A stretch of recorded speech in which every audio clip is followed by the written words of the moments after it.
ஒரு மகிழ்ச்சியான செய்தி. இதயம் நல்லெண்ணெயின் விலை லிட்டருக்கு ரூபாய் 105 குறைஞ்சிருக்கு. செப்டம்பர் 2023ல 1 லிட்டர் இதயம் நல்லெண்ணெயின் அதிகபட்ச விலை ரூபாய் 503. ஆனா இப்ப 1 லிட்டர் இதயம் நல்லெண்ணெயின் விலை ரூபாய் 398 மட்டும்தான் தமிழ்நாட்டுல. அப்ப இனிமே எல்லாரும் இதயம் நல்லெண்ணெய் வாங்கலாம் இல்ல? வணக்கம், இது உலகம் இன்று.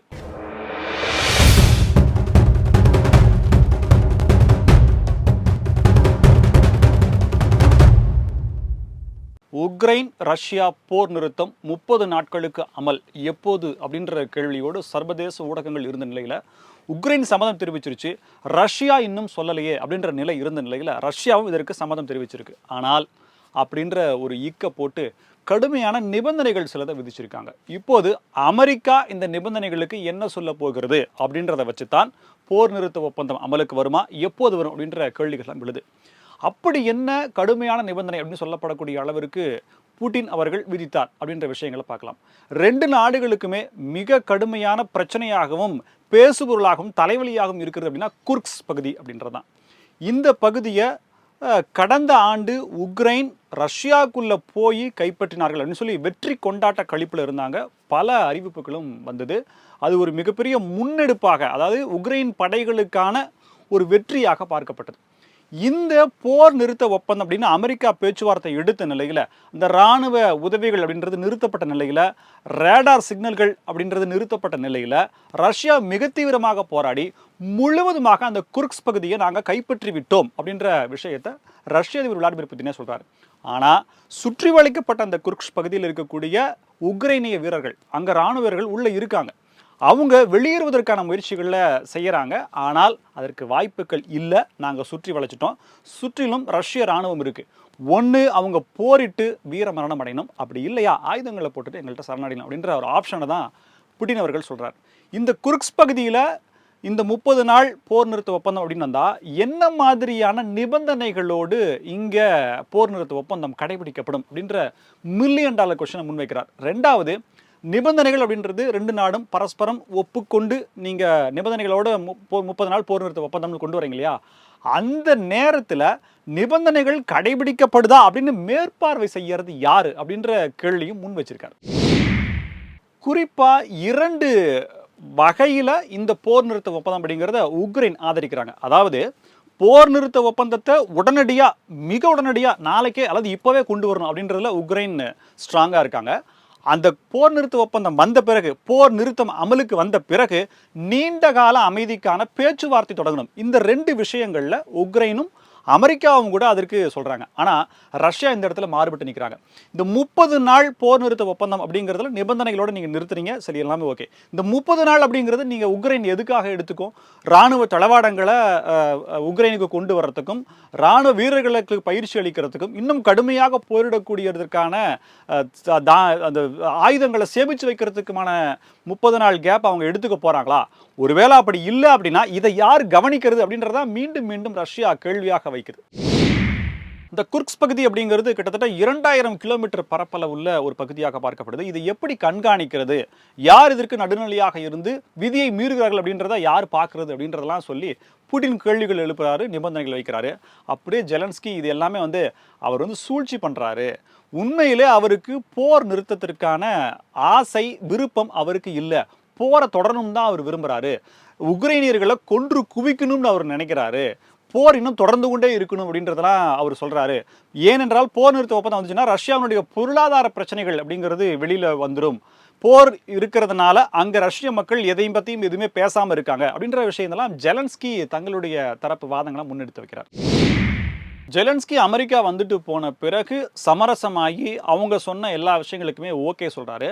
ஆனால் ரஷ்யாவிட்டிருந்து அதற்கான முடிவு தெரியாதனால நீங்கள் பொருளாதார தடைகளை இன்னும் கடுமையாக்குங்க அப்படின்ற மாதிரியான ஒரு ரிக்வெஸ்ட்டை அமெரிக்கா கிட்ட அவர் வைக்கிறார்.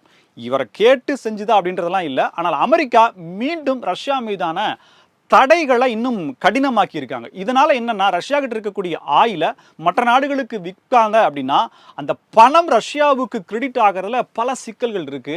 இதற்காகத்தான் பிரிக்ஸ் கரன்சி பற்றின பேச்சுக்களும் இங்கே அடிபடுது. அதை நம்ம பின்னாடி பேசுவோம். இந்த குற்றச்சாட்டுகளின்படி பார்த்தோம்னா ஜெலன்ஸ்கி அவர்களுடைய குற்றச்சாட்டுகளின்படியும் புட்டின் அவர்களுடைய நிபந்தனைகளும் வைத்து பார்க்கும்போது பெரிய கேப் அப்படிங்கிறதும் சமரசம் அப்படிங்கிறதும் இங்கே வருவதற்கான வாய்ப்புகள் சிக்கல்கள் அப்படிங்கிறது இருக்கும்னு இருக்கு. ஆனால் அமெரிக்கா இந்த நிபந்தனைகளுக்கு என்ன சொல்ல போகுது அப்படிங்கிறதோட செக் பாயிண்ட் இப்போ வச்சிருக்காங்க. விளாடிமிர் புட்டின் இப்போ சில நிபந்தனைகளை விதிச்சிருக்கார், அமெரிக்கா என்ன சொல்ல போகுது அப்படின்ற கேள்வி இல்லாமல் சில ஆண்டுகளுக்கு முன்னாடி, சரியா ஒரு 1.5 ஆண்டுகளுக்கு முன்னாடி நேட்டோ அமைப்புகளுக்கும் அந்த ஐரோப்பிய ஒன்றியத்துக்குமே இதே நிபந்தனைகளை புட்டின் அவர்கள் கொடுத்திருக்காரு அப்படின்ற செய்தியும் இப்போ வந்திருக்கு. அப்படி என்னென்ன விஷயங்களை நிபந்தனைகளை கொடுத்தார் அப்படின்னா, நேட்டோ அமைப்பில் உக்ரைன் சேரக்கூடாது, மற்ற நாடுகளுடைய இராணுவ வீரர்கள் உக்ரைனில் பாதுகாப்புக்காக நிறுத்தக்கூடாது அப்படின்ற கண்டிஷனை முன் வச்சிருக்காரு. குறிப்பாக இராணுவ உதவிகளோ மற்ற உதவிகளையோ நீங்கள் யாரும் செய்யக்கூடாது அப்படின்னும், உக்ரைனுடைய பகுதிகளான கிரீமியா போன்ற 5 மாகாணங்களை ஏற்கனவே போரிட்டு ரஷ்யா ஆக்கிரமிச்சு வச்சிருக்காங்க, இதற்கு சர்வதேச அங்கீகாரம் வேணும் அப்படின்னு சொல்லி நேட்டோ கிட்ட கேட்டிருக்காரு. இப்படியான பல விஷயங்கள் பேசினதுனால இது எல்லாமே உக்ரைனுக்கு எகென்ஸ்ட் ஆகவும் நேட்டோ அமைப்புக்கு எதிராகவும் இருக்கிறதுனால நேட்டோ அப்போ இதுக்கு எதுவுமே பதிலே சொல்லலை, ரிஜெக்ட் பண்ணிட்டாங்க. ஸோ இப்போ மீண்டும் இதே மாதிரியான கோரிக்கைகளை அமெரிக்கா கிட்ட சமரசம் பேச வரும்போது, இந்த 30 நாள் போர் நிறுத்த ஒப்பந்தம் அப்படின்ற வரும்போது ரஷ்யா மீண்டும் முன்வைக்கிறாங்க. ரஷ்ய அதிபர் விளாடிமிர் புட்டின் ஜெலன்ஸ்கியை பற்றியோ உக்ரைனை பற்றியோ குற்றச்சாட்டுக்களை முன்வைக்காம ஸ்ட்ரைக்டாக நேட்டோவை பற்றியும் அங்கே இருக்கக்கூடிய ஐரோப்பிய ஒன்றியத்தில் இருக்கக்கூடிய நாடுகளை பற்றி நம்ம குற்றச்சாட்டுகளை முன்வைக்கிறார்.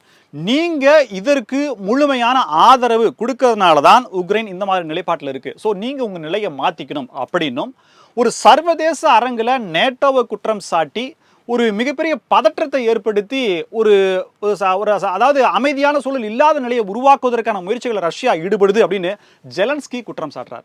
இந்த இடத்துல தான் ரஷ்யாவினுடைய அந்த எண்ணெய் வளம் அதை மற்ற நாடுகளுக்கு விற்று பணம் பார்ப்பதற்காக இருக்கக்கூடிய தடை அப்படின்னா இன்டர்நேஷனல் டிரான்ஸ்ஃபரில் நடக்கக்கூடிய விஷயங்கள், அதற்கான ஃபெசிலிட்டிஸ் இல்லாதனால ரஷ்யா மிகவும் பாதிக்கப்பட்டிருக்கு. இதற்குத்தான் பிரிக்ஸ் கரன்சி இப்போ மீண்டும் பேசுபொருளாகி இருக்கு. எப்படியாவது கொண்டு வரணும் அப்படின்ற நடைமுறைக்கு கொண்டு வரணும், அதில் இருக்க சிக்கல்களை எல்லாம் களையணும் அப்படின்றத ரஷ்யாவும் பிரேசிலும் ரொம்ப வலியுறுத்தி முன்வைக்கிறாங்க. பிரேசில் அதிபர் லூலா டா சில்வா இவர் ஒரு முக்கியமான கருத்தை முன் வச்சிருக்காரு.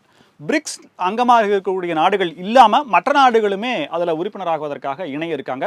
வரக்கூடிய ஜூலை மாதம் ரியோ டி ஜெனீரோவில் இந்த கூட்டம், பிரிக்ஸ் கூட்டமைப்பினுடைய கூட்டமானது நடக்க இருக்கு. இதில் பங்கு பெறக்கூடிய அந்த நாடுகளும் எடுக்கக்கூடிய முடிவுகளை பற்றின ஒரு விஷயத்தையும் பிரேசில் அதிபர் இப்போ வெளிப்படையாக பேசியிருக்கார். அதாவது பிரிக்ஸ் கரன்சி அப்படிங்கிறது இதுவரைக்கும் டாலருக்கு மாற்றாக அப்படின்ற மாதிரியான பேச்சு இருந்தது இல்லையா, சரி அதிலிருந்து கொஞ்சம் ரிலாக்ஸ் பண்ணி, ஏன்னா இந்தியா இதற்கான பதில ஒரு கெட்டியாக இல்லை, நாங்கள் டாலரை விட்டு மாற மாட்டோம் அப்படின்றத இந்திய வெளியுறவுத்துறை அமைச்சரே சொல்லியிருக்கார். அப்படி இருக்கும்போது பிளாக் செயின் அடிப்படையிலான ஒரு புதிய கரன்சியை பிரிக்ஸ் கூட்டமைப்பு உருவாகும். பிரிக்ஸ் நாடுகளில் அங்கமாக இருக்கக்கூடிய நாடுகள் எல்லாமே அதுக்குள்ள பரிவர்த்தனைகள் பண்ணுறது அப்படின்றது ரொம்பவே ஈஸியாக இருக்கும். அந்தந்த நாடுகளில் ஒரு ஃப்ராக்ஷனாக எப்படி ஜிபேல ஒரு இடத்துலேருந்து இன்னொரு இடத்துக்கு பணம் போகுதோ அவ்வளவு நேரம் தான் ஆகும் அப்படின்ற மாதிரியான ஒரு விஷயத்தையும், இது நாடுகளுக்கு இடையிலான பண பரிவர்த்தனைகளை ரொம்பவே எளிமையாக்கும் அப்படின்ற ஒரு விஷயத்தையுமே பிரேசில் அதிபர் சொல்லியிருக்காரு. அடுத்து வர இருக்கக்கூடிய ஜூலை மாதம் நடக்கக்கூடிய கூட்டத்தில் விரிவான அந்த கரன்சி எப்படி இருக்கணும்ன்ற ஒரு ஸ்ட்ரக்சரையுமே நாங்கள் சப்மிட் பண்ணுறோம் அப்படின்ற மாதிரி ஒரு விஷயத்தையுமே பிரேசில் இது சொல்லியிருக்காரு. ரஷ்யாவுக்கும் இது மிக சாதகமாக பார்க்கப்படுகிறது, சீனாவுக்கும் இது மிக சாதகமாக பார்க்கப்படுது. இதெல்லாம் ஓகேங்க. இந்தியாவுக்கு என்ன அப்படின்னா, இந்தியாவுக்கு மிகப்பெரிய சாதகம் தான். பிரிக்ஸ் கூட்டமைப்பு தொடங்கப்பட்ட காலத்திலிருந்து படிப்படியாக கணிசமான அளவில் அந்த நாடுகளுக்கு இடையிலான இந்தியாவினுடைய வர்த்தகம் அப்படிங்கிறது ரொம்ப அபரிமிதமாக வளர்ச்சி அடைஞ்சிருக்கு. இப்போ இந்தியாவினுடைய ரூபாய் வீழ்ச்சிக்கு அடிப்படை காரணமாக இருக்கக்கூடிய டாலர்.